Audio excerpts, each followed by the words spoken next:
St. Augustine told his people, "God who created you without you will not save you without you." This truth is the basis for the judgment we face when we die. Remove all reference to the Last Judgment from the New Testament and it would leave a very slim volume.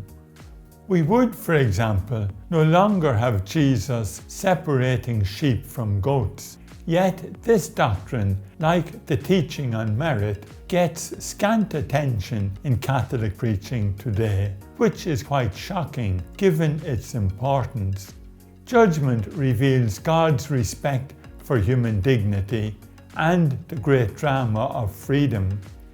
It shows the essential role we have under grace in our own salvation, and it guarantees the final victory of justice.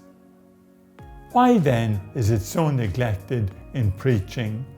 St. Jerome tells how, in his time, the Church groaned to find herself Arian. In our time, she is groaning to find herself secularist. Secularism is today's most widespread and pernicious heresy, a distortion of Christianity. It springs from modernity's rejection of God and loss of love for the truth. It focuses freedom on self-will, scorns the common good, and scoffs at life's true purpose. This leads to today's dominant pro-choice ideology, a moral relativism spread by political slogans and defective psychological theories. Like the rest of society, preachers have been deceived by this nonsense. Fearing criticism, they seek to be tolerant, affirmative, non-judgmental, inclusive.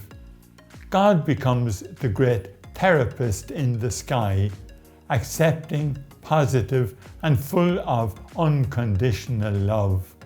We play down sin and judgment in our preaching and fail to warn that all will answer before God for their doings. How can we ever measure the harm caused to individuals and society by this neglect? In the past, judgment emphasized fear and the loss of heaven. Today, this teaching needs to be integrated into a broader vision of justice, with God being true to himself and rewarding what is good and just.